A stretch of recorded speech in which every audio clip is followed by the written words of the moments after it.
but generally the weather is nicer than going around the top of Lake Superior, especially in the winter.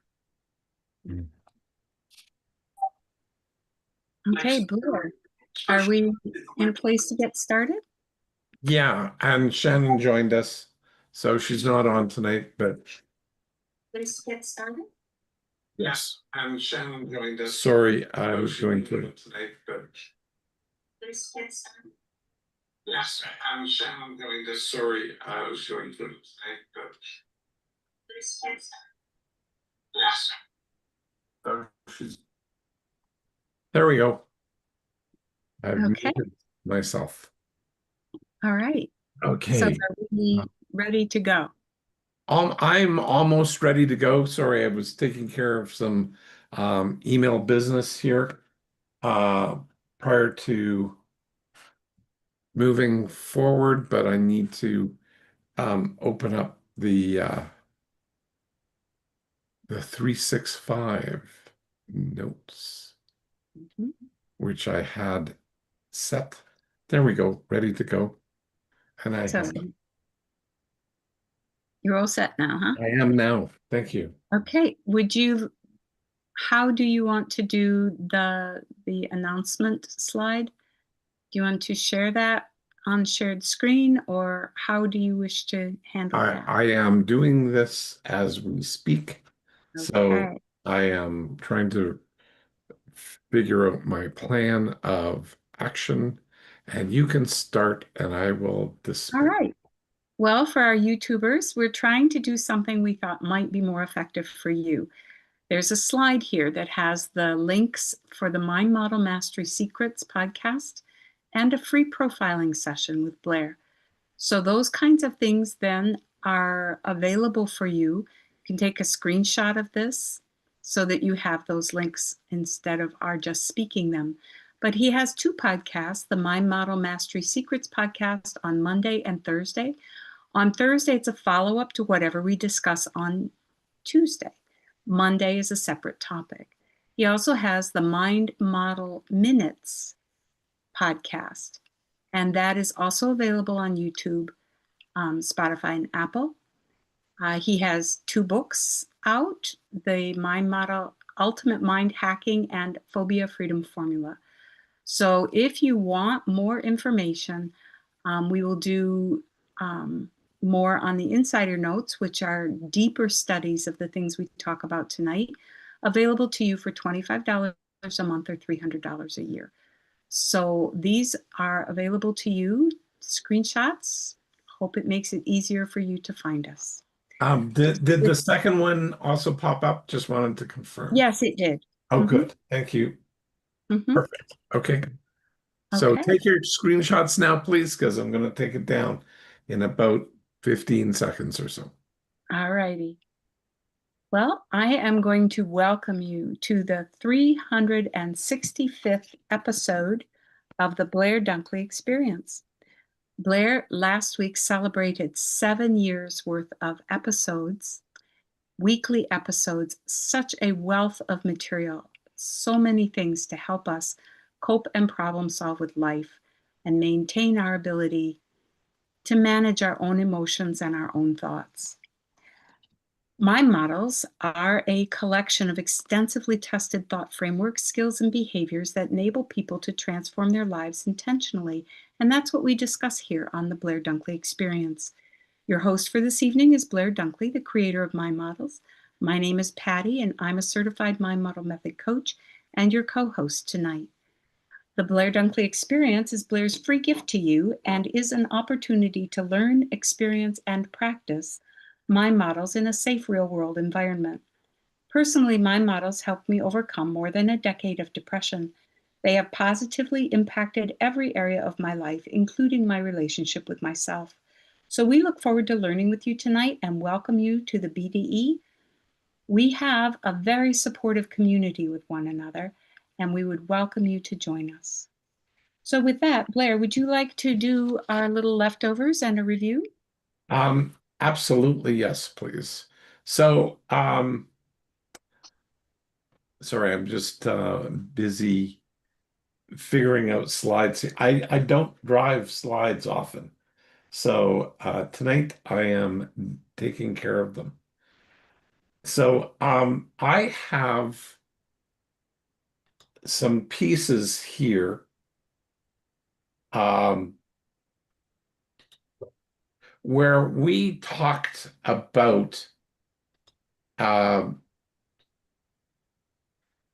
a an escape plan last week to get us out of the stuck states that we find ourselves in and how to get ourselves out of a Y. And so we covered quite a number of different issues here.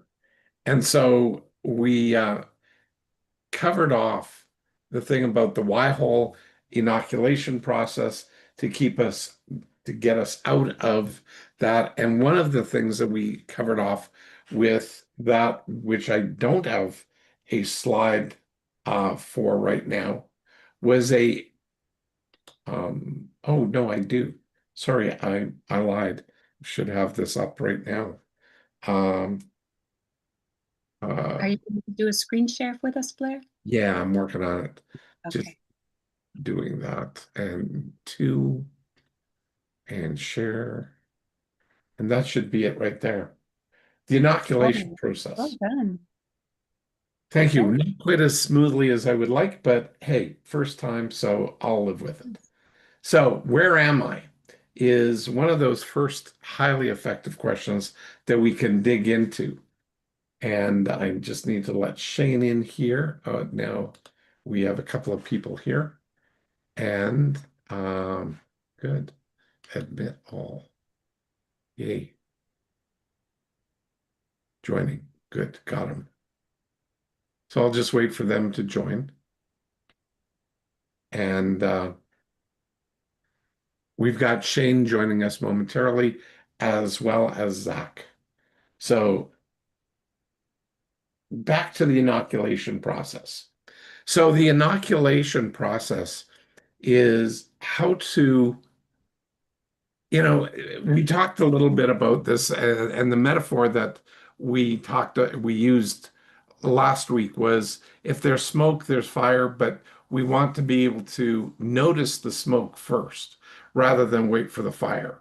So, how can we definitely notice things? Well, one of the key things is the critical piece is, and I'm going to share this screen too. And just want to double check. This is sort of the first step here is get aware that we covered off last week.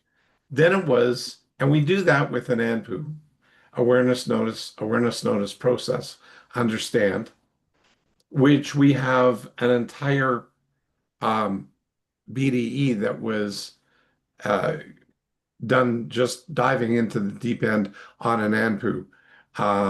And so I'm not going to do more here. And we talked about it last week as well, so you can reference that.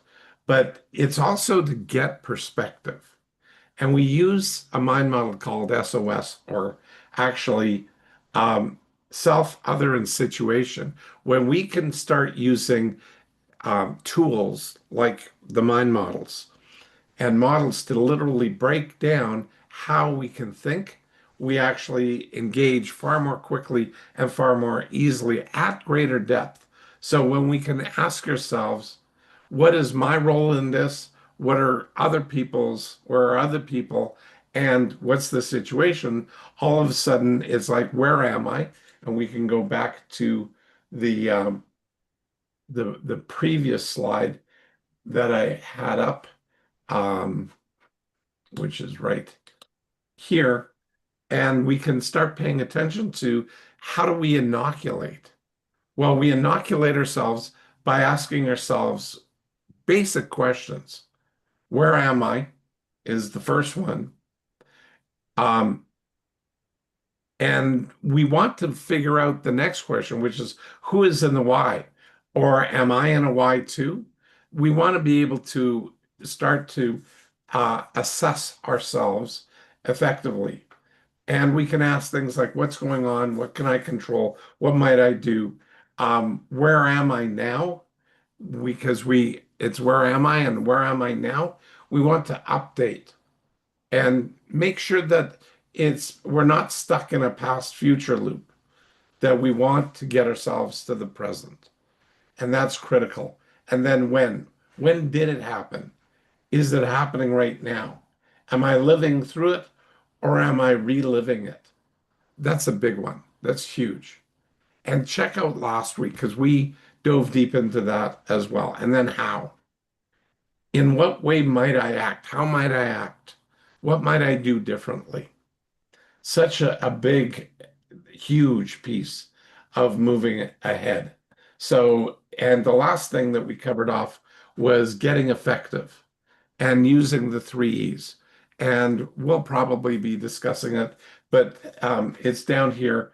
You know, we want to focus on the effective, observable actions. And the first of the three E's is effective versus ineffective.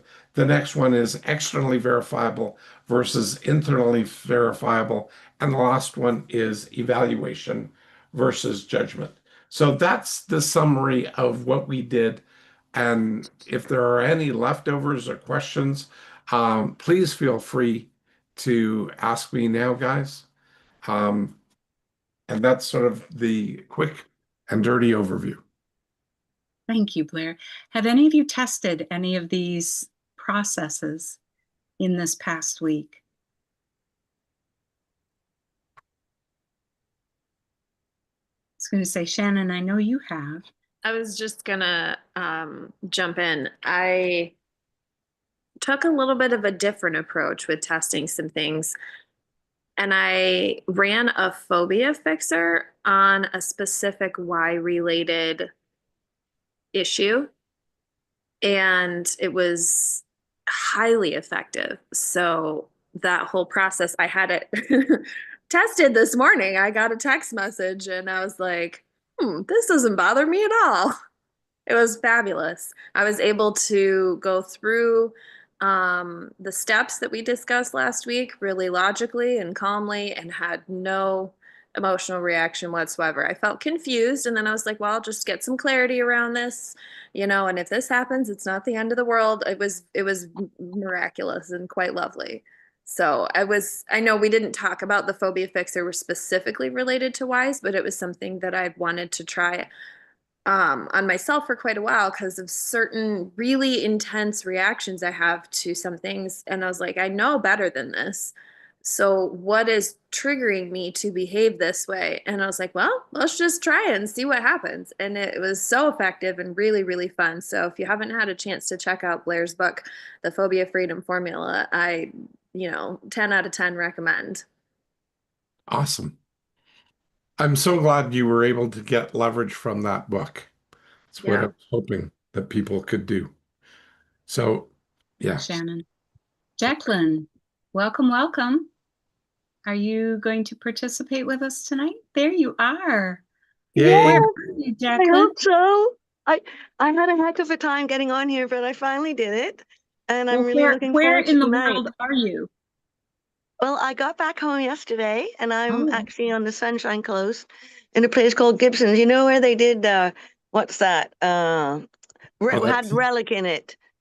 Yes. Molly's Reach. Oh, Yes. that's really old show. Anyway, never mind. It's a And it Canadian was thing. almost always shown in Canada only. So It was actually in England because I remember when I right. came here and they were talking about beachcombers. That's It's right. called beachcombers. Yeah. Anyway, I'm just going to try and catch up. If somebody wants to do the summary of the last 6 weeks, that would be really great. I've seen little bits and pieces. Yes, we are in the 4th week of a series. So Okay. I'm going to go back for that. But we're doing a series on the why hole. And the first one was the why hole and why it matters, going into how do you recognize it? How does it impact your life? What is it we need to know about it to navigate that? And then we did part 1 and part 2 of what is the counter for the dark magic of why. And that's where we got the escape plan and what Blair's calling the inoculation plan or process. Yes, I've been seeing those little Yes. what cartoony things.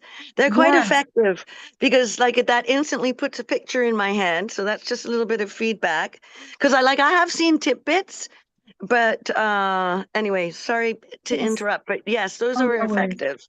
But a lot of the inoculation process starts with the where am I question. And we got the where am I question from you.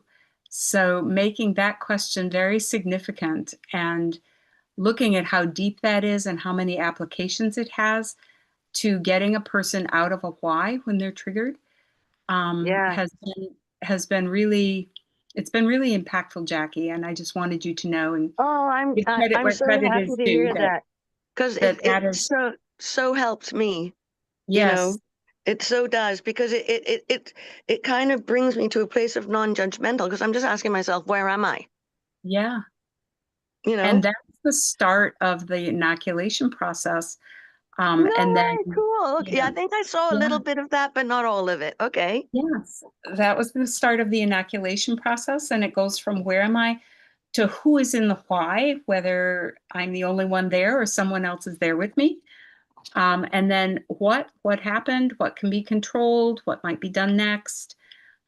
So we've got where, who, what, where, when, how. So the second where is updating to where am I right now? And then the how, what are we going to do with what we know? What are we going to do with where we are? And Well, yeah, so, the where, no, what, how, all of that type of stuff to me is like notice, or aware, notice, aware, whichever way it goes around. I yes, never can figure out if I'm aware of it or noticing it first. Maybe we can clarify that at some point down the road. But yes, yeah, like the second one is yeah, definitely that for me yeah. anyway. Oh, Anyway, yeah. definitely. Well, there's a little Cool. overlap. The inoculation process is sort of a subset, if you will, of the escape plan, which uses the ANANPU, the awareness notice process understanding, and then goes into getting perspective through self, other, situation, and the three E's. So Nice. Nice yeah. So stack. yeah, so we've got a few more episodes with this series, Jackie. Tonight we're going to do Why Do I Procrastinate? And that's an intentional double entendre. Um, Next week will be anxiety, and then we're going to go into depression. So we've got a few more, like I said, with this series before we're done. So for everybody, what is the purpose of procrastination? Jane, what's the purpose of procrastination? I know procrastination is Purpose close of to your heart. procrastination? I don't know that there's Mm. a purpose to it. I know that it's a a behavior, and I know that it um So if you don't like the word purpose, what about reason? What's the well, reason for I procrastination? know that Why? so there are certain things in the house that somebody will come along, and I'm going to use my daughter Jackie as the thing. She'll say, "Oh, this is something for future Jackie to do." That's her statement. In other words, she's procrastinating this event, whatever it is. And I guess in some ways it's a prioritization exercise. In some ways it's an energy saving exercise. In some ways it's a, you know what? I just don't want to do it thing. Okay, Does that answer your question? that is an answer to my question. So Brent, procrastination. What do you see as reasons for procrastination? Yeah, I would say I agree with what Jane had put out there, but also adding to that something I would I'm trying to put this into words. I'm thinking of it. It's in my head. I just having difficulty put it out there maybe accurately, but something having to do with inside the brain. Something to do like neurologically, like the stress overload. So the load on the brain or the nervous system as a type of maybe some sort of protection of itself to protect it from being overloaded. So creating that procrastination to push off so that doesn't happen. Because I know I tend to procrastinate when I'm stressed or overloaded or have a ton of pressure. I put pressure on myself to do something. That's when I'll tend to push that off. So maybe, it could be that too. So something along those lines with that those emotions and then that load on the brain Yeah, of that's the exactly like a big thing in some of the latest research on procrastination. It's basically an emotional dysregulation that you're going through, Hmm. and you're using it to get yourself out of that emotion. So Zach said avoiding difficulties. Absolutely correct, because you perceive that you're being overwhelmed or under attack or avoiding stress. All of the above is all part of procrastination, as opposed to most people were thinking that it was just a time management issue and I'm doing a poor job of managing my time. Well, that's not what research has shown recently. It's actually got very little to do with time management and a whole lot to do with emotional balancing yourself so that you don't get into an overwhelmed state. Hmm. Well, And that's interesting because I was what I was just putting together myself, and then with that the studies out there. That's interesting. yeah, But that makes sense. I studying, and that's what people are going through, and just bringing that out, and that's exactly what their process is. The So process of it what's sounds happening. like it's more of a self-protective thing. Would you say that, Blair? Is that yeah, accurate? basically it's a an ineffective model for self-preservation because Ah, what we know how to do, again, back in the day at Life Skills, procrastination, the stuff that we did there was to recognize how people deferred um, dealing with the issue. And the reason that they deferred dealing with the issue is they didn't know. Like a lot of the time, some of my students wanted to go after certainty, but they didn't know that they'd get it, so they didn't want to find out, so they'd procrastinate. Others would go, I'm not good enough because they judged themselves to be not good enough. So again, it's dealing with I can handle the failure that I'm used to having rather than attempting to be successful and failing. Then I'm a real failure. So it's staying comfortable in an uncomfortable situation frequently is one of those things that you wind up dealing with because you can deal with the loss, but you don't want to have it an absolute loss. Fear of the unknown, absolutely, Jacqueline. Fear of the unknown. so so that's sort of a circular thing that Zach is talking about, where you procrastinate to avoid overwhelm, but then overwhelm becomes worse because you procrastinated, Correct. and you get Mhm. a circular kind of thing going on. The other circle that I think of when we talk about this is the why hole. So, Yeah. Blair, could you Mhm. talk a little bit about how the why hole impacts procrastination? Man, how long do we have? Hello, this could be a very long conversation. I'll keep it very tight because I'm going to bring up one of the slides that I had that I didn't put up, but I will bring up this one. Um, so the Y hole uh, is like in this case the Y hole hotel.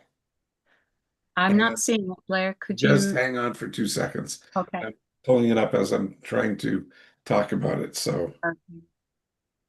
there we go. You should be seeing it now. Got it. Great, good. So basically, this whole thing, it's a way you got to remember a few things about a Y hole. First of all, this frequently becomes a habit. How come? because the brain likes to use the least amount of calories possible to manage situations, unless you are in charge. And I mean, you're sort of like you're fighting with the two U's. One of the U's is like your conscious mind, and then your like the devil and the angel inside you. And so the devil is saying, "Don't do anything; it'll be okay." You know, just because you see an issue doesn't mean we have to do anything about it. It's not your fault. You know, I couldn't help it. Um, you know, they deserve this. All of the stuff that's swirling around in that Y hole is all the stuff and more that you could just keep on going. So, Why do today why do today um what you put off Yeah, tomorrow? Why do yeah, today what you put off I tomorrow? think AI put that together and messed up Yeah. some words. exactly. Sorry, but you're right. It is. So, why face your problems? Um, dive into our lounge. You know, it's a bottomless excuses, complimentary blame. It's perfect for keeping yourself stuck. And because you know how to manage your stuck state, your brain doesn't have to spend more calories on figuring out how to get out of that stuck state. So it's like being on a hamster wheel. And so you're on that hamster wheel running, burning a certain level of calorie, but comfortably. And when you actually think about it, you actually have to think your way through it and get yourself out of it by engaging yourself differently, which actually costs you more energy in terms of figuring out a way. So we like staying in it. We like blaming others because we don't have to change. It's their fault. And that holds us stuck in this Y hole, which is huge and ineffective. So we keep on running around, getting nowhere fast, blaming everybody else, and we're finger pointing. Our finger is pointing away from us, not towards us. Shane. Hey, I mean, I wrote down why do I procrastinate? Is it, because of the things that I procrastinate with that I don't have as much interest in. Like I don't have that much interest, but then the things that I do want to do and I still kind of procrastinate on, I feel like it's because I have an unclear objective, I have an unclear goal. Okay, there's two styles that you've said here, and I think it comes down to a naming and labeling. So your first I did style write that down is, earlier. so what was your first one? Say it again and listen to yourself. Just I mean I procrastinate on the things that I don't have as much interest in. Right, you're not interested. Is that procrastination or is that actually prioritization? Is it stuff that you have to do or stuff that you don't actually have to do, but you think you should do? You know, talking to some of the business leaders that I have, oh, yeah, I know Zach, so it's a gray line, but at the end of the day, that gray line or that, line there, you got to sort through. And the more that you yeah. can sort through it, the more effective you can be. And so one of the things that, I forget there was a 4-step process, uh, and I think it's the Eisenhower matrix that came up with that. Um, urgent, important. Those are the only two that stuck for me. Urgent, important. Zach, do you know it or anybody? Okay. Um, I'm just going to try and Google.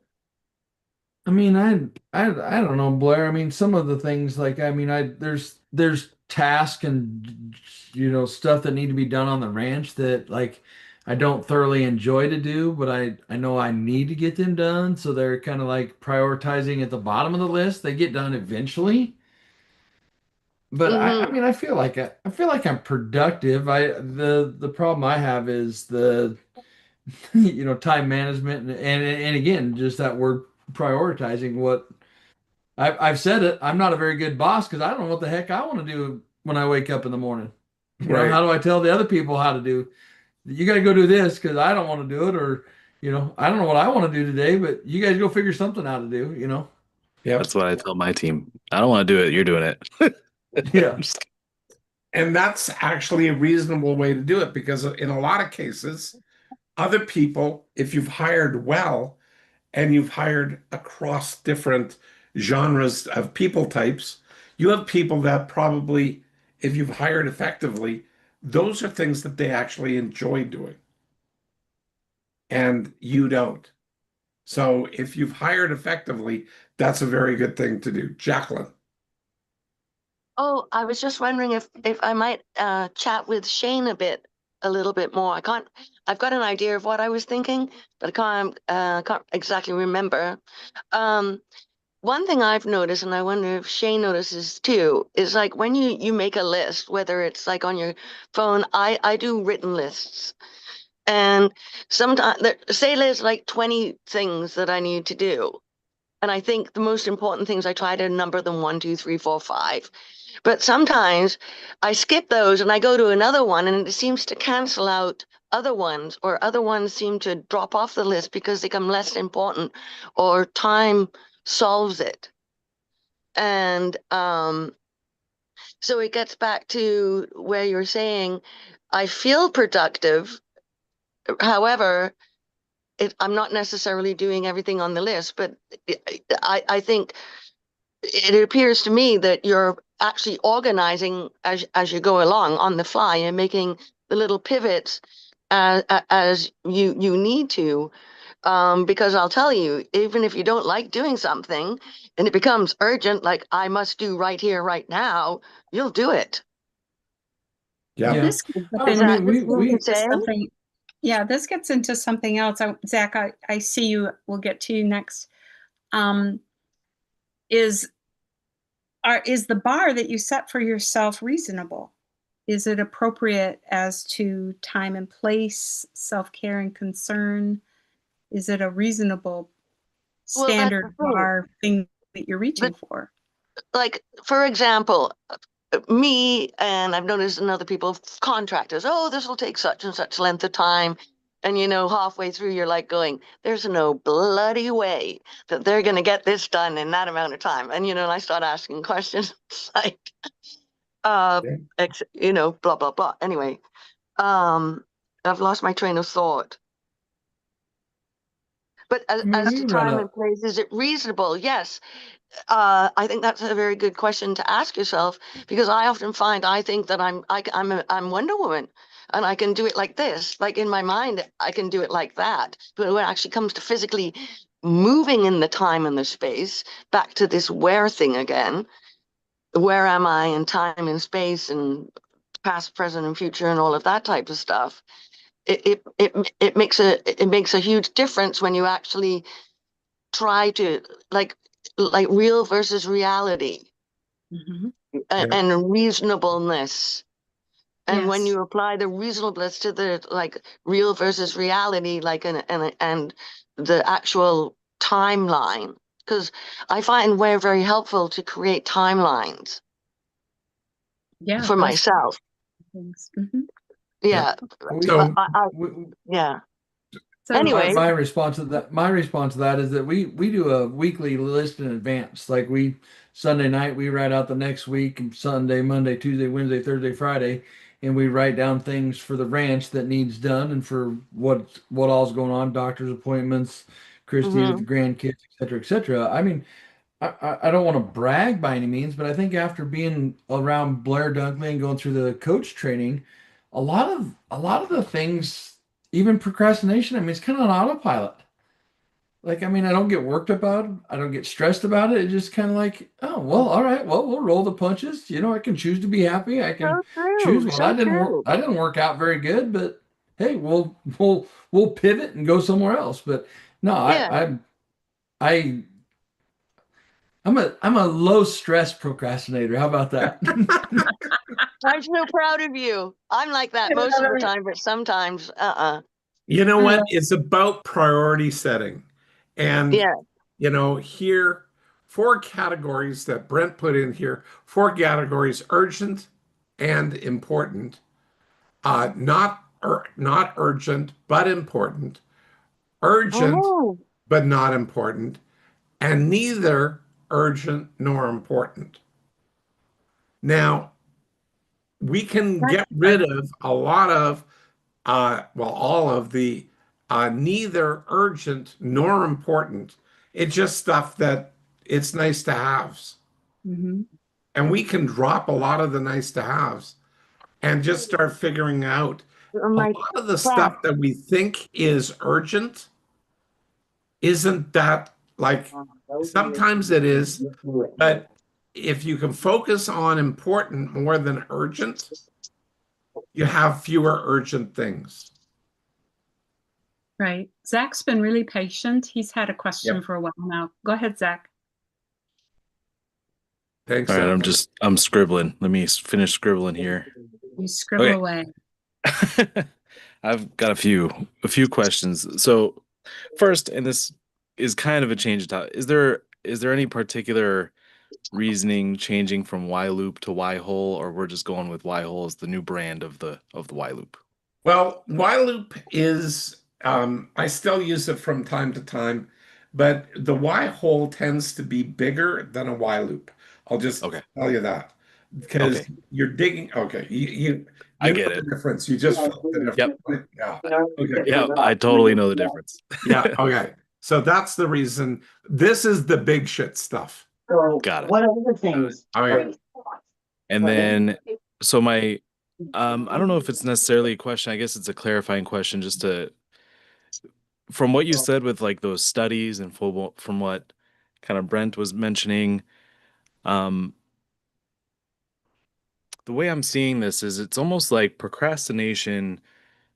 The way most people look at it is it's a task thing, right? We're looking at these certain tasks. We can put them in one of these four categories and that kind of thing.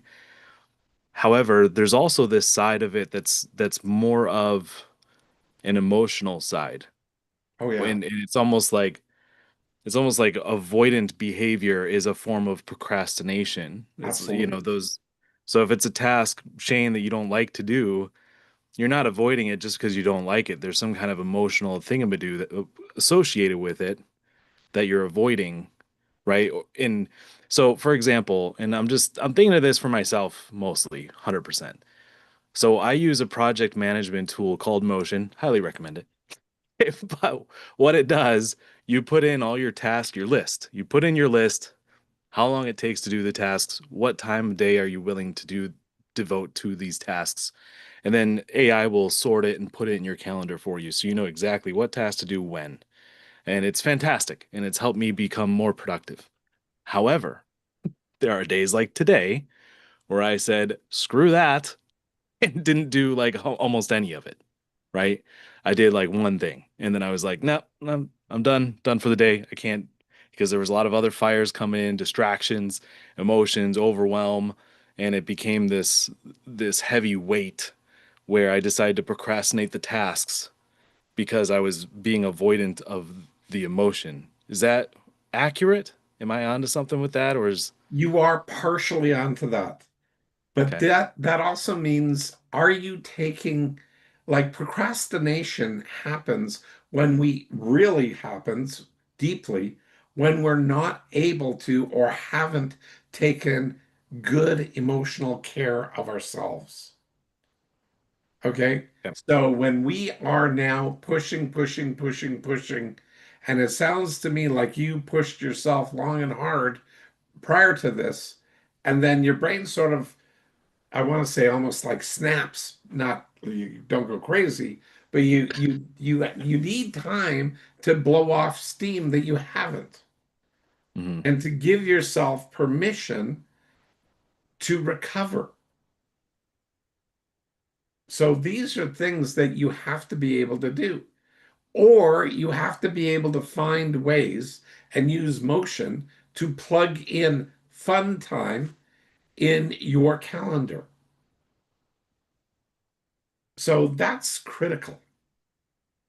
And that was one of the big lessons I needed to learn back in the day at Life Skills College, vice president, managing, up to 800 people per night. And nights were initially the worst for me because we had, about 800 people that could be potentially suicidal. And I needed to figure out how to get my head not to worry about that nightly. And so I did. And one of the key things is start tracking how many times a month, even, we actually had an incident that we had to deal with. And you know what? Out of 8 to 10 groups that we were running simultaneously at that moment in time in our one office downtown Edmonton, we would, I tracked it monthly. Out of like 10 groups a month, out of 200 people, every other month or two, every second or third month, we'd have one incident. And that incident was generally able to be managed by a phone call. And yes, in that time frame, in 35 years, I did do some suicide runs, but in 35 years, it was under 20. That's not even one a year. Like, people cope, they problem solve, and we didn't lose one person. And these were high risk individuals, well, at least deemed to be by their referring agent. And so I needed to put things into perspective. Do I need to sit around and worry, or can I go out with my buddies and play foosball or enjoy myself or go to a party on the weekend? I was single back then. I could. And I could do it with a clean conscience, because I'm not missing anything. And this was before cell phones. So I don't have to sit by sit back at home and wait for the phone to ring for some kind of negative thing to happen. Well, this begs the question then, is procrastination the same as not doing something? No, it's not. Uh, Not in my book. Not I would say, Go ahead. sorry. Go ahead. Yeah, I would. I was just thinking that because I don't think what happened today was me procrastinating. It was Correct. me not doing something. Correct.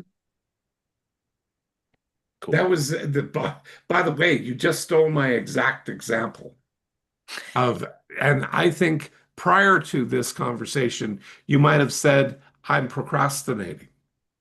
But I think naming and labeling things effectively is critical for how we hold ourselves. You know what? I think you also might be able to evaluate what you did as highly effective for yourself, especially tomorrow when you come back. It's like going for a mental holiday without going anywhere. Like, there was some stuff written back in the early 2000s about a model where you work for 3 weeks hard, like even long hours, and then you take a week off.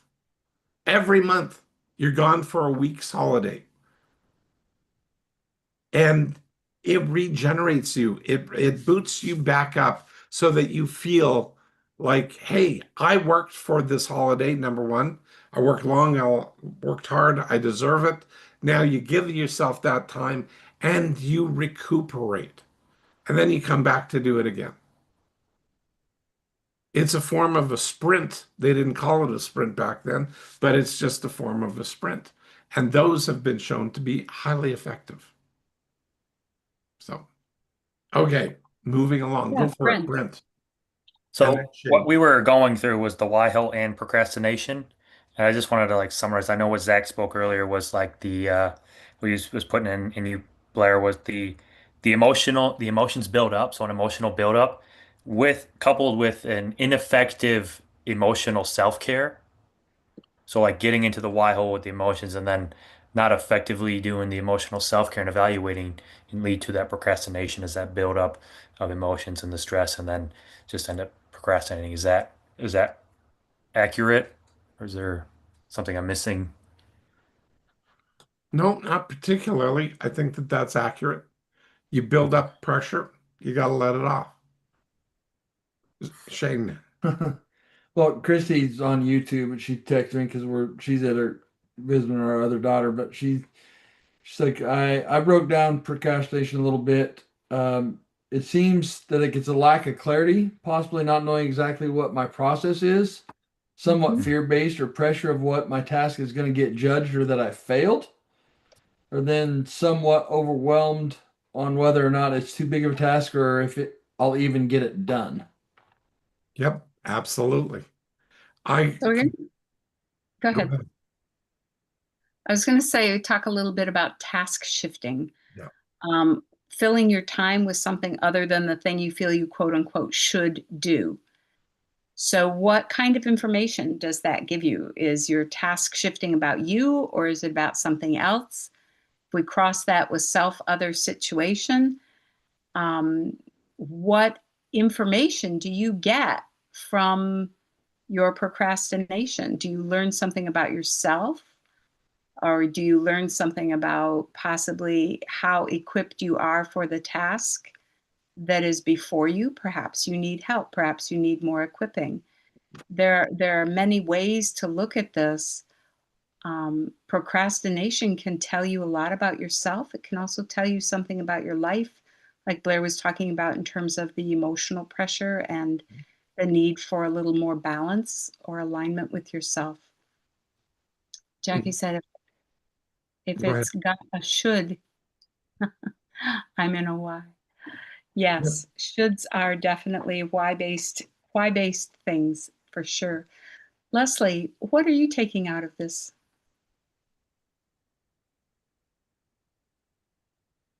Well, this 4-step of prioritization, I think, is really strong. And I've struggled with procrastination. In I found one of the study guides from before, going back in my notes, and I'm trying to remember which episode it was. I didn't do that, but from the study guide, it's understanding procrastination, and there's this wonderful paragraph, and a lot of it we have talked about, but um, I read this. I have been reading this almost daily in my. Do you want to share that with everybody else? Sure. Understanding procrastination. Procrastination isn't just a time management issue. Neurologically speaking, it is an emotion regulation problem. Our brains are wired to seek relief from negative emotions, and when an adverse task appears, the amygdala flags it as threatening instead of the prefrontal cortex overriding this for long-term goals. The brain often shifts to short-term dopamine reward activities like scrolling or snacking or playing solitaire, temporarily reinforcing the avoidance. This creates a habituated pattern of busy work that makes you feel like you're doing something even when you're not moving forward moving towards your actual goals. I've been probably reading this 4 out of 5 days before I sit behind the computer and start opening up the charts for trading, along with a few other things like um, the tasks or our rules for trading.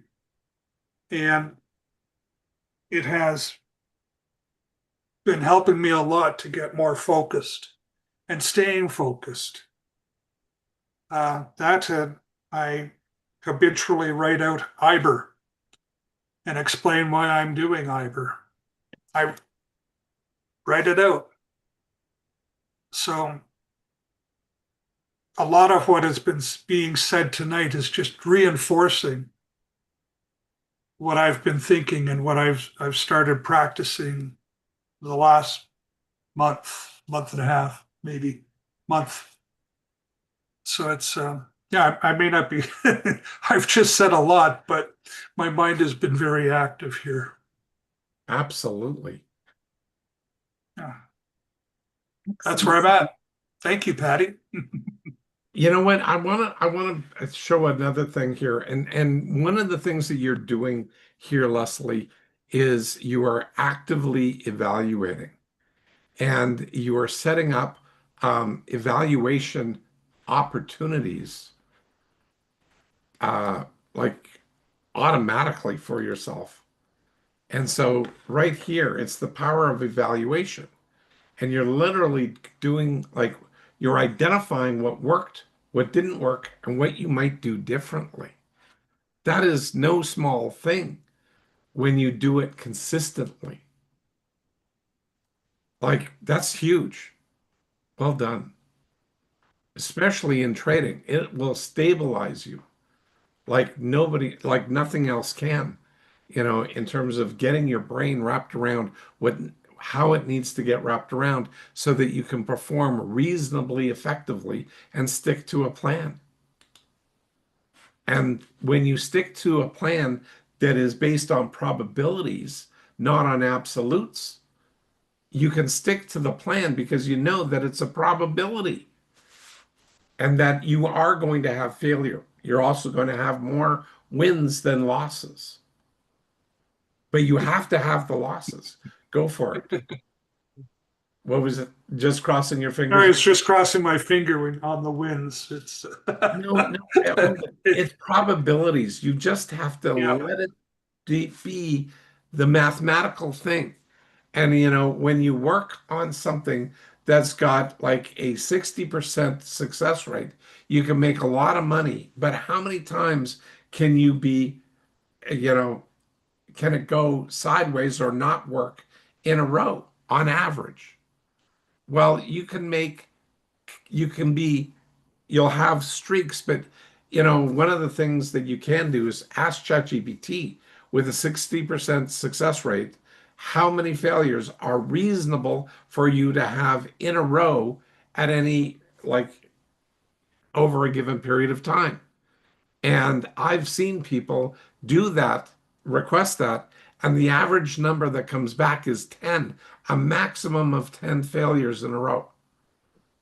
So prior to that, if you're having fewer than that, you're doing well.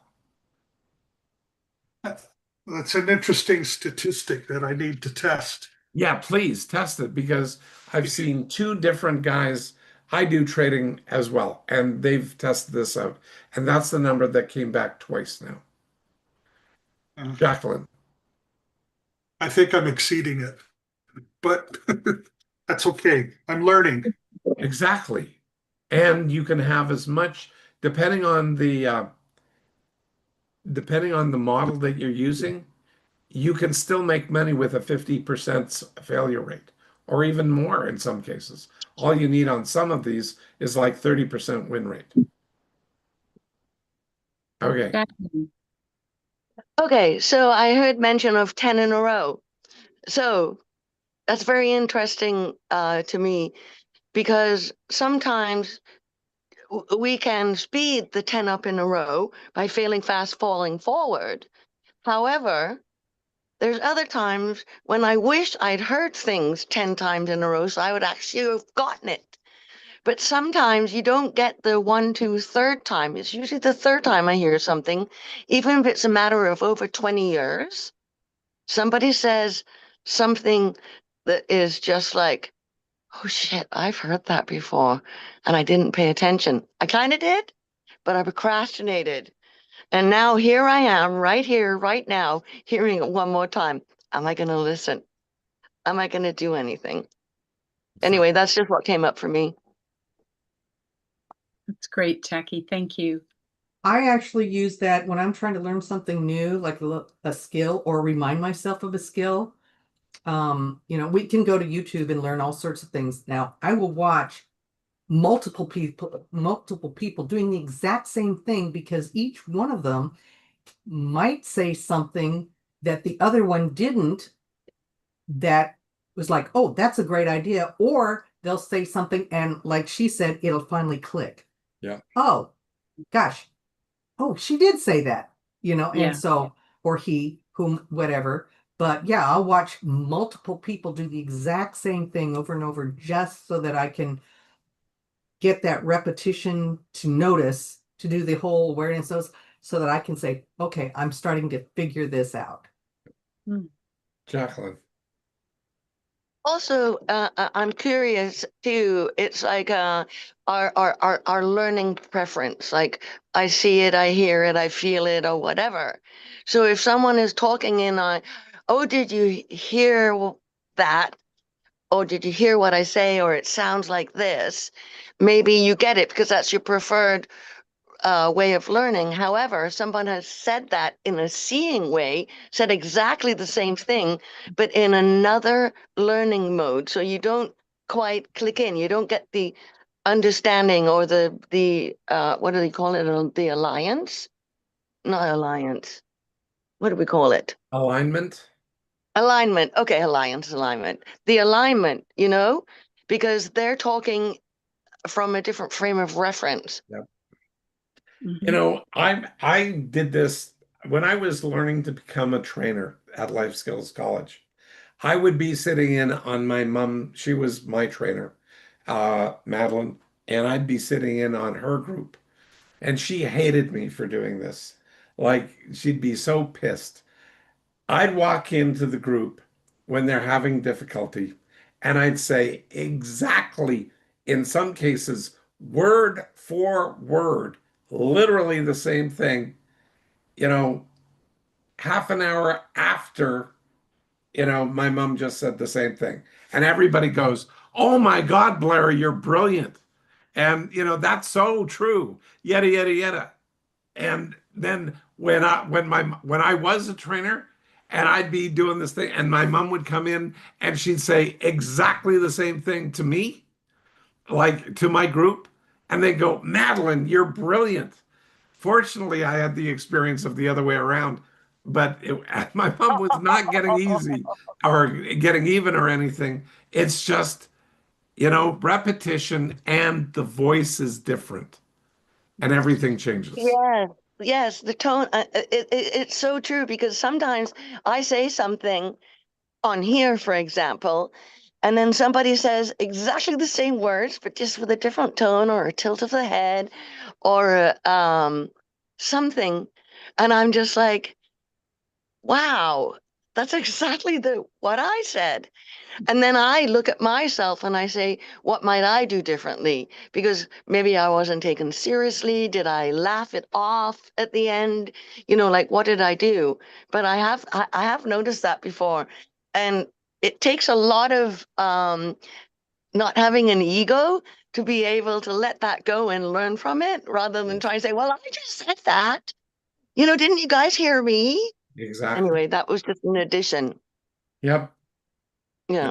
I completely agree with what you just said. It Mhm. takes letting go of the ego, because Yep. people hear Yeah. it when they need to hear it. People learn it when they need to learn it. Yeah, because otherwise I would be sitting there not listening or learning because I'm too involved in my why. Why didn't they hear that? Why not? Yeah. Yeah. Okay. I think we're getting ready for wrap up here. Yep.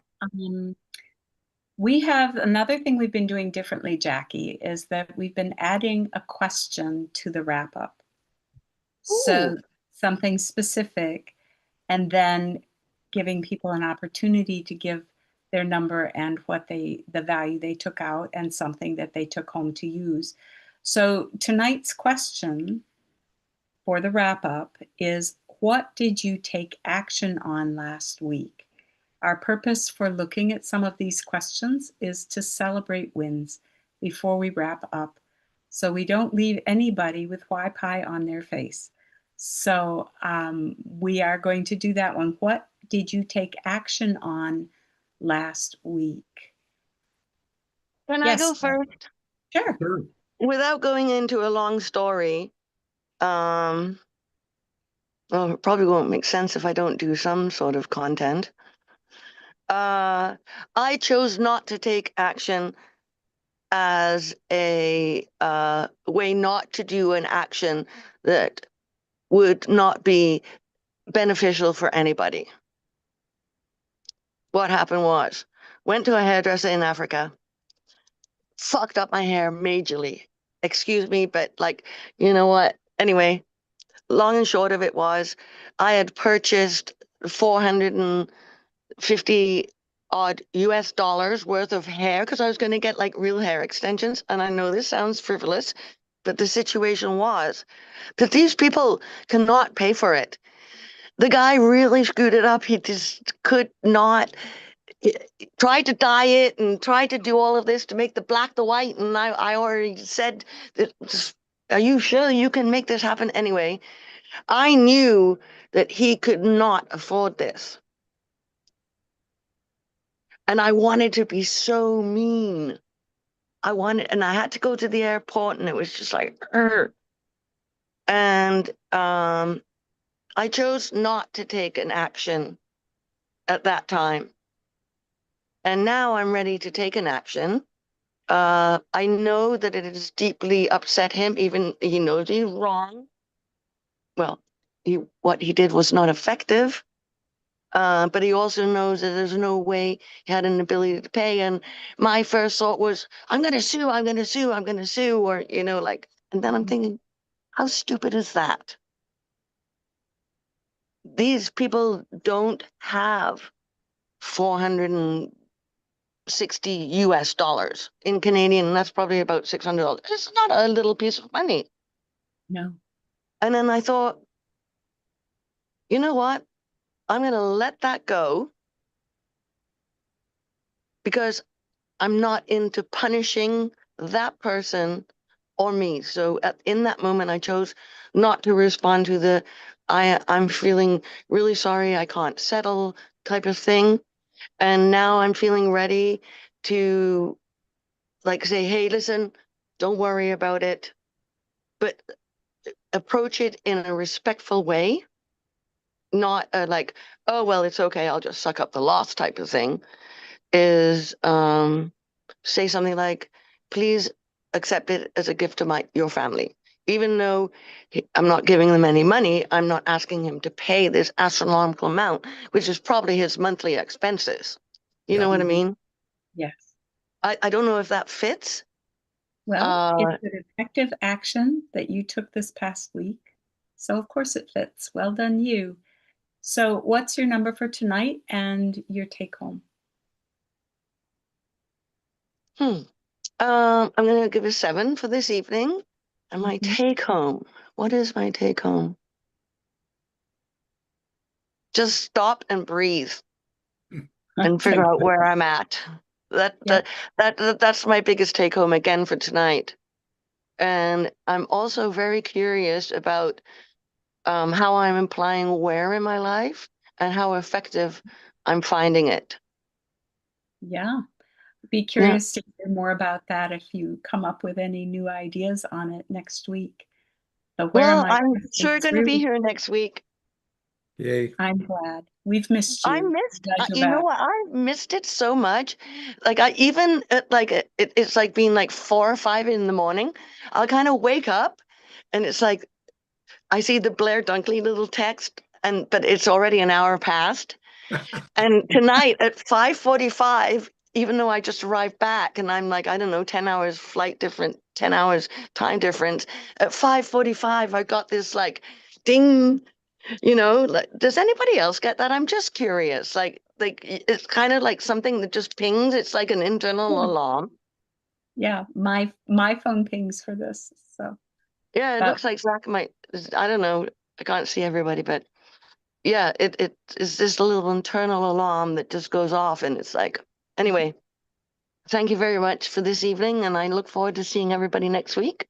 we look forward to seeing you. Welcome back. Thank you. Jane, what did you take action on last week? Well, gosh, all sorts of things.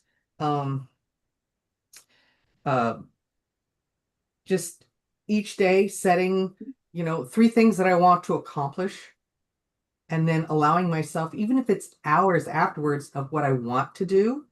And by allowing myself, I put it in the chat, by allowing myself to do some of the things I want to do instead of punishing myself by not allowing myself to do them.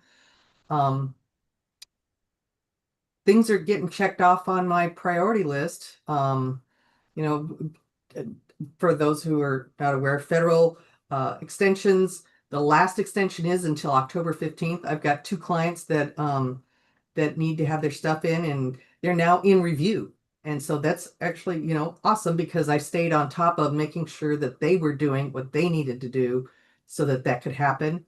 And then, so that was really good. And then also doing what I need to do to get property tax assessments came out last month, and I went and got all the comps for it so that I could go in, and I finally got everything, the form filled out, everything, and went in and turned it in today. And then the gal that was there, of course, was really helpful. In fact, she called me back after I had left and said, "Hey, this box here, did you know that you did this? Do you want to change that?" And I turned around and went back. So that was like a huge thing for me. So I got some pretty cool action things done that that have been on my list. Well, they're always on my list. Let's just put it that way. And I went looking for another new tax preparer for my own taxes because the last one still didn't get anything done. So this is the 3rd year in a row that I've looked for a preparer, and then they weren't, I gave them shots to their thing. I've turned everything into them, and then they didn't do it. So I'm now in the process. I got on with somebody else today. So it's, I'm ticking things off on my to-do list. I scanned in some stuff that was in, Did you see that Zach says he has a good tax guy? So maybe you can talk to Zach later. I would love to. If it's the same guy you recommended before, he's one of the people I fired because I sent everything to him and then nothing happened. All right. Well, moving on. So we'll go. So- Anyway, so what did you take? So that was what I took action on. What did I take away from today? I actually had turned on the transcript, and when Leslie read out his paragraph, I copied and pasted it onto a single sheet of paper so that I could read back through that. Nice. Because, again, I am feeling less overwhelmed is where I'm at. And because that's a big change for you, Jane, since you began using my models. I remember we used to talk about it a couple of years ago, and this even is earlier this year, earlier this year. But when I said that I'm doing things I enjoy, one of the things that's on my mind was I have all these quilts that just need this or that done to it, and they're done. My sister came to visit a couple of weeks ago, and I put that on my to-do list, and I got them done, and I felt lighter without realizing that that was part of what was weighing me down, was that was back there, and I wasn't acknowledging that that was all part of it. And but because I enjoyed myself, I got it done. I felt lighter. I'm finding I'm doing more. Wonderful. What's your number for tonight? Because it's a great topic and I love it, and I will rewatch this. I'm going to give it a 9.5, 9.725. No. All right. I'll play the game. Thank you so much. Leslie, what did you take action on this week? Thank you.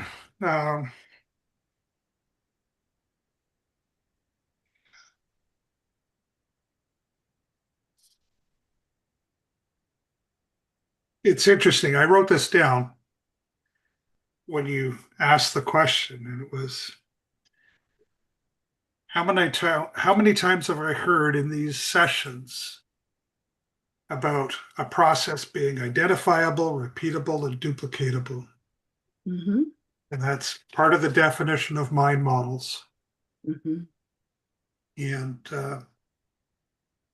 well, as I was saying earlier about developing my morning ritual before starting the things that I need to do, that's the action that I've been doing more this past week.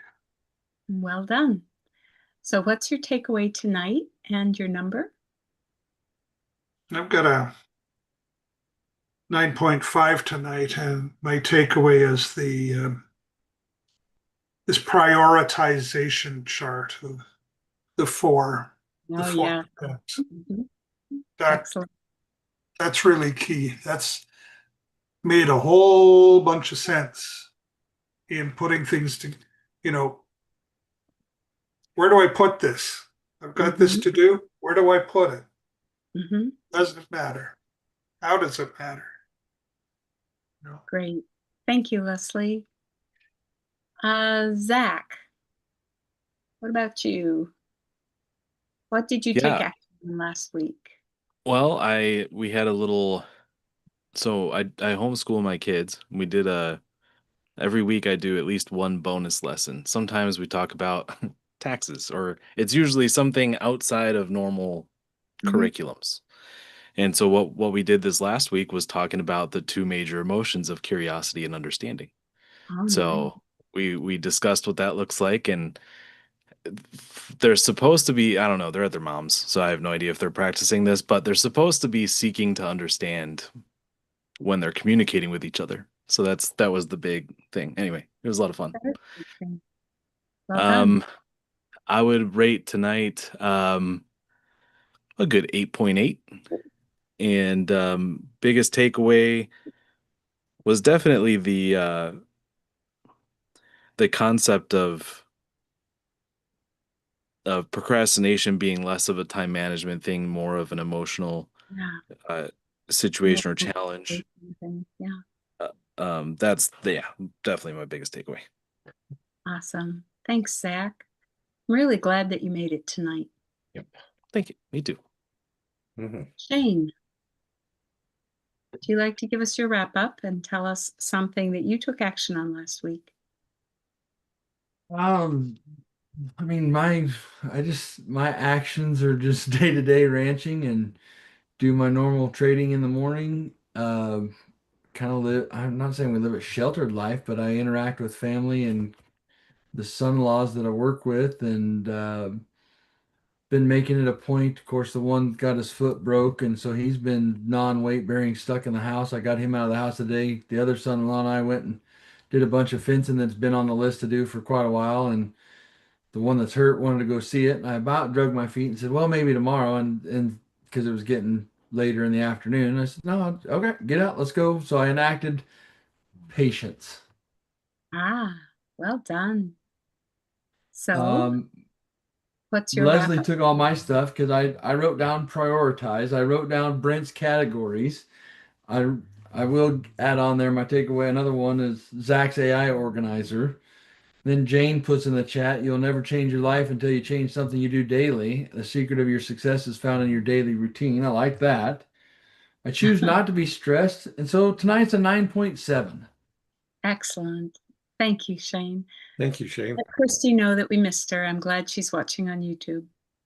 I got her wrap up real quick. Oh, great. Go for it.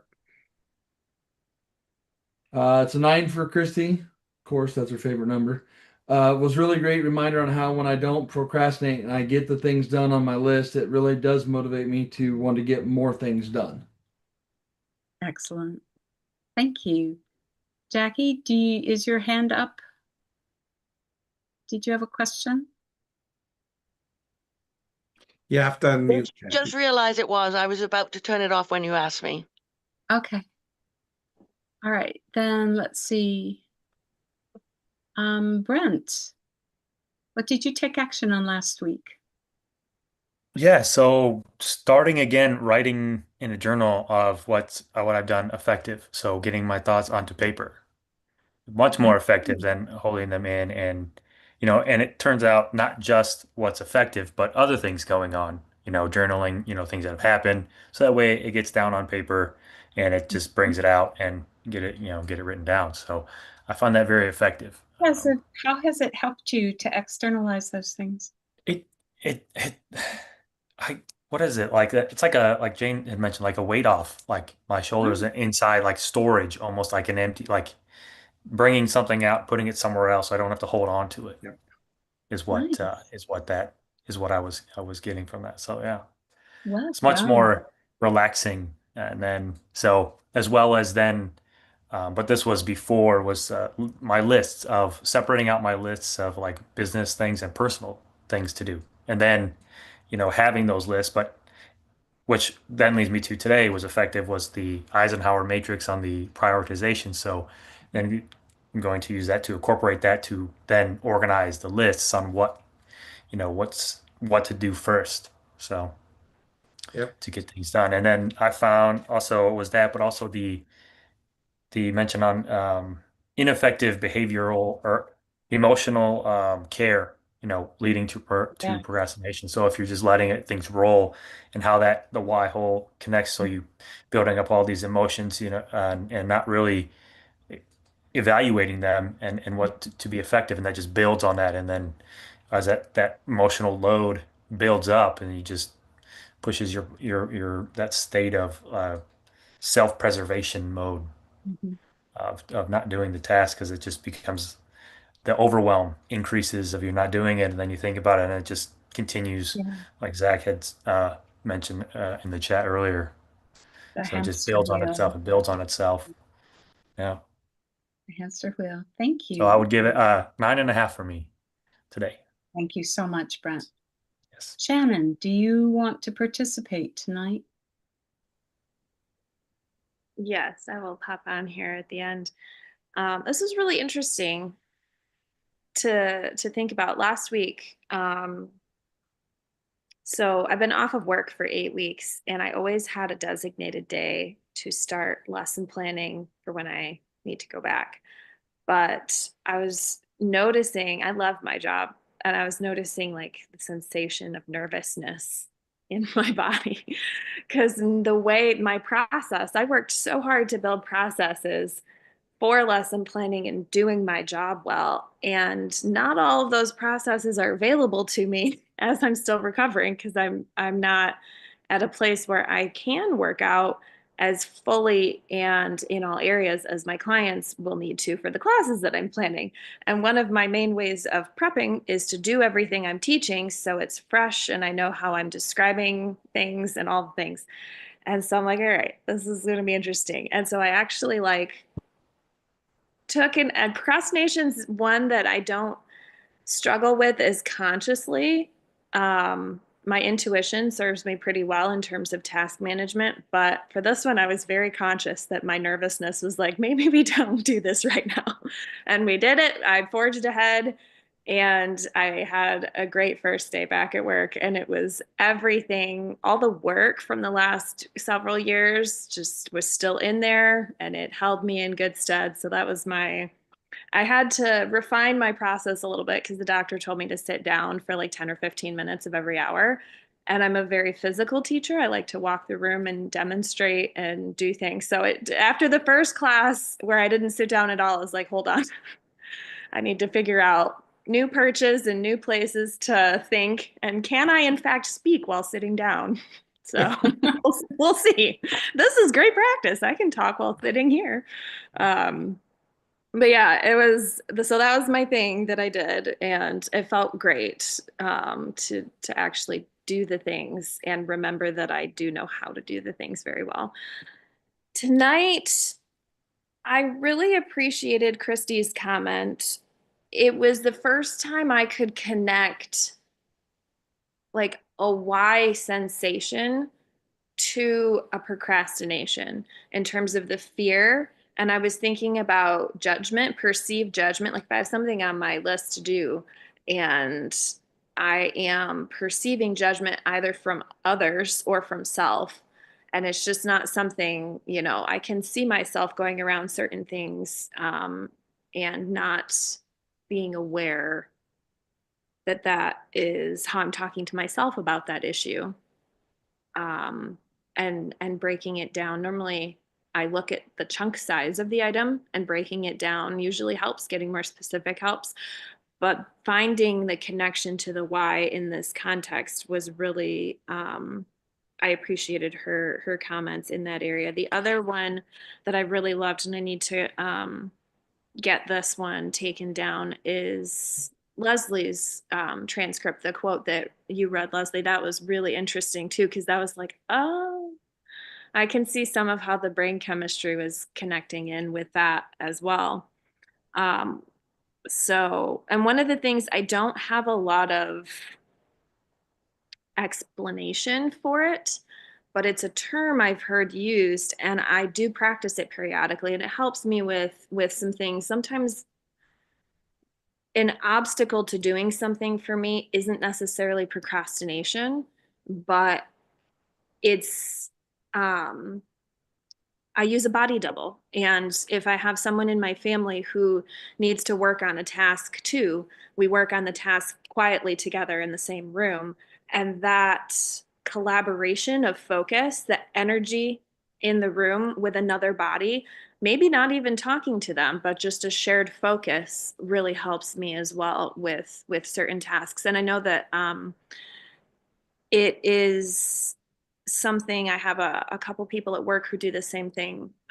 Some people with ADHD and different types of focus related concerns have found body doubling to be really effective. So in the world of procrastination, that's one thing. When I do dip my toe in the water, that's one thing I find that really helps. Like maybe I just need some shared energy to get myself the focus I need to take action and move forward. And it's one that I wish that I knew how to describe a little bit better more here now, but it's something that really helps me. And I know that the Google will have all sorts of fun things on that. So, but anyway, this is an 8 for me tonight. Thank you.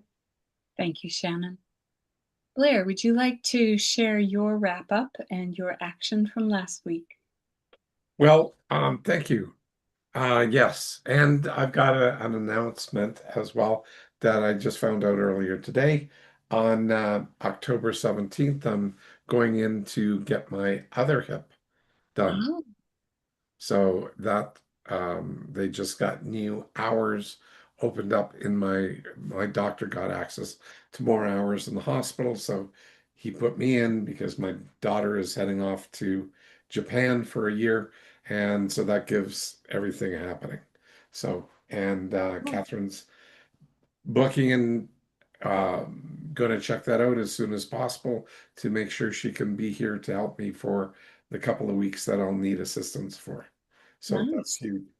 So That that's is the huge. I'm really glad announcement. you got that scheduled. That's exciting. Yeah, and it's 4 months. Well, in a couple of days, it's 4 months to the day that I got the first one done. So that's quick. And the last week and a half, I've been walking with minimal limp. I mean, no cane, just trucking.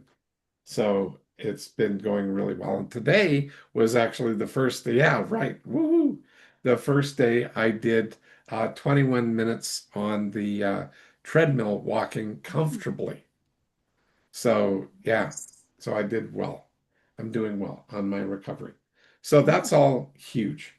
Um, I want to do one little thing here that I found useful in this area that we didn't quite sneak in earlier, but I'm going to do it right now. And that is just where am I relative to where I want to be? And because at the end of the day, we may not feel when we're trapped in that procrastination or that why hole, you may be doing a lot of self-judgment there. But one of the things, just taking stock of where am I relative to where I want to be. But you have to do that fairly. And that's really like it's got to use balanced, fair self-evaluation and not beat the crap out of yourself.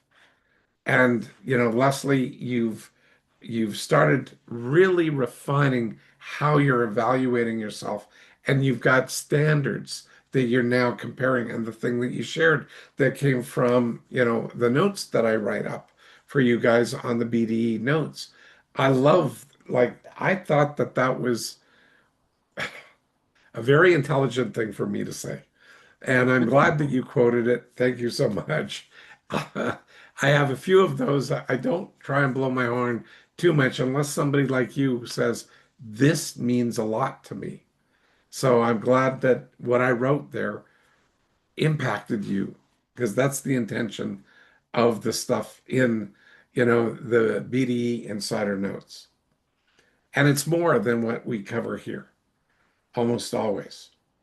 Anyway, but where am I relative to where I want to be when we use balanced, fair self-evaluation?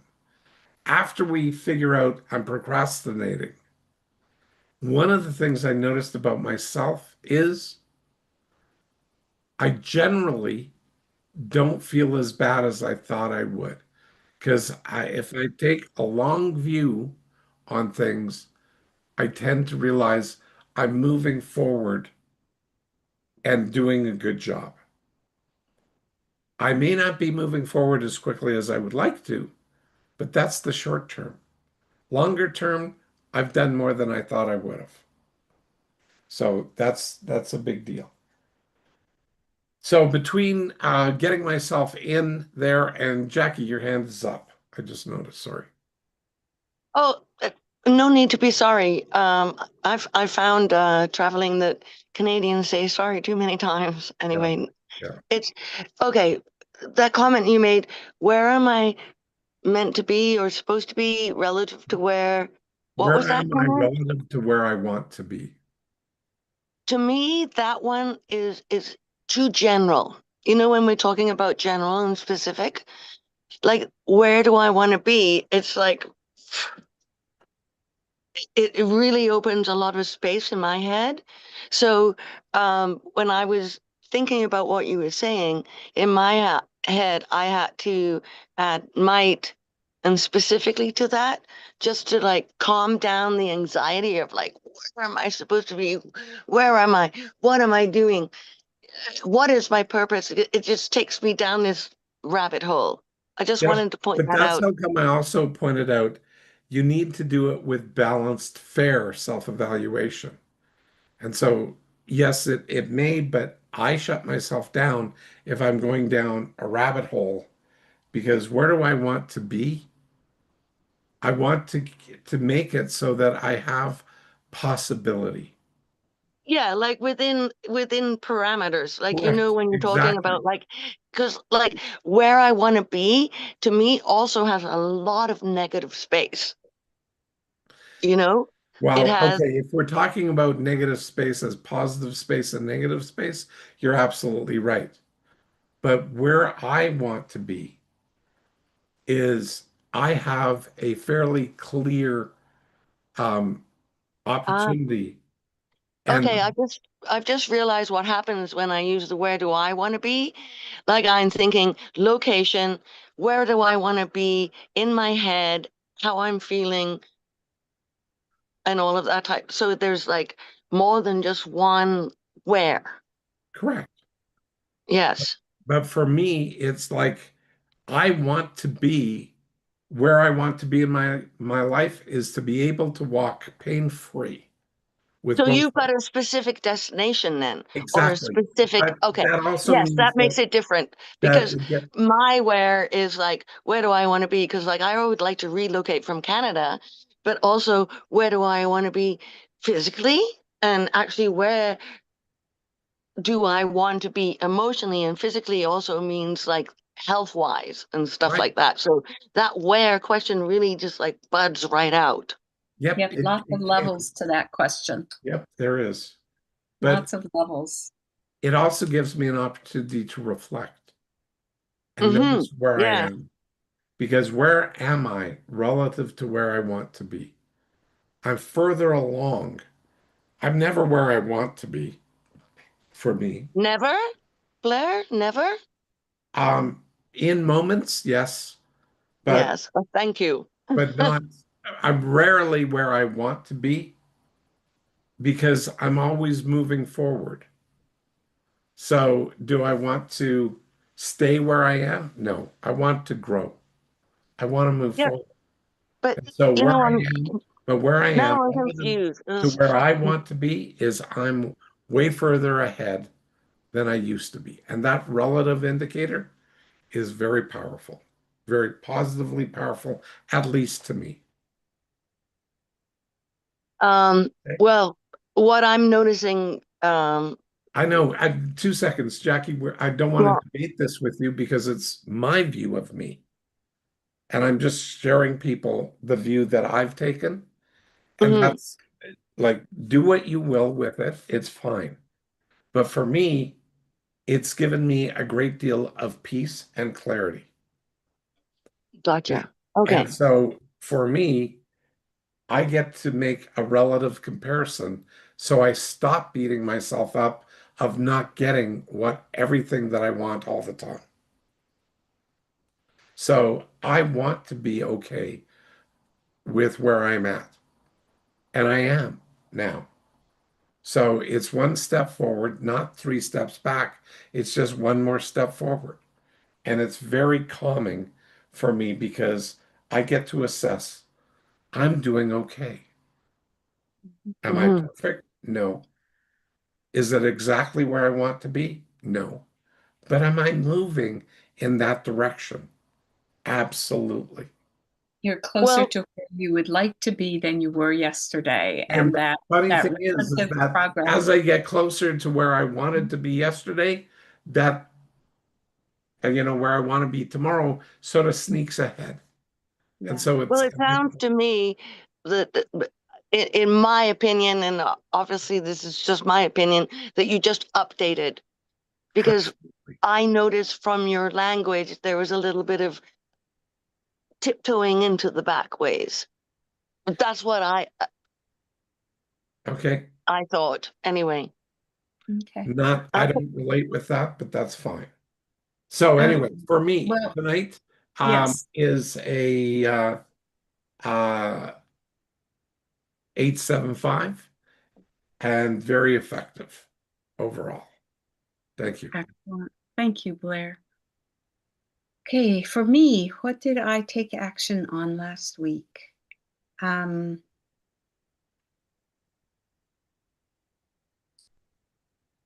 I took action on reevaluating time and choosing to use the small pockets of time instead of waiting for larger pockets to come, so that I made better use of what I had available to me.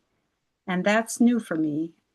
Part of my challenge with procrastination is waiting for a big block of time to do something, as opposed to taking things and slipping them into the smaller spots. And so I found that to be very effective. And uh, tonight has been an 8.5 for me.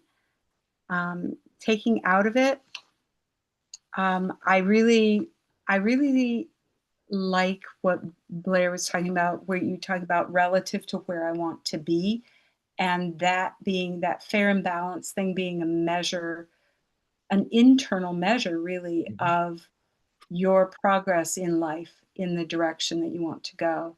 So I found that to be really valuable as an opportunity for reflection. So to take us out, Blair, is it possible for you to put the slide on again? The Yeah. insider notes. Leslie gave us a wonderful example of the value of the insider notes when he read a quote that he's been using that's been effective for him from the last BDE we did um, on understanding procrastination. We never get to everything on our agenda, on our prep notes. We never get to everything. So the insider notes give a much deeper dive at $25 a month or $300 a year. And you can see the link to that on the slide. We have notes from everything from episode 318 on, and we're at 365. So that subscription doesn't just get you this week, it gets you all the historical notes as well. We also have the complimentary profiling session, his books, Ultimate Mind Hacking for We Have Freedom Formula, the My Model Minutes podcast. So lots of opportunities if you are intrigued with mind models. Lots of opportunities for you to go deeper and to learn more. And we appreciate you joining us. We are very thankful that you joined us. If you are on YouTube, if you would comment, like, or share, that would be helpful to us. So we look forward to seeing you all next week. The topic is going to be why-related anxiety. So that's our topic for next week. And we look forward to seeing you all then. You take care now. Take care, everybody.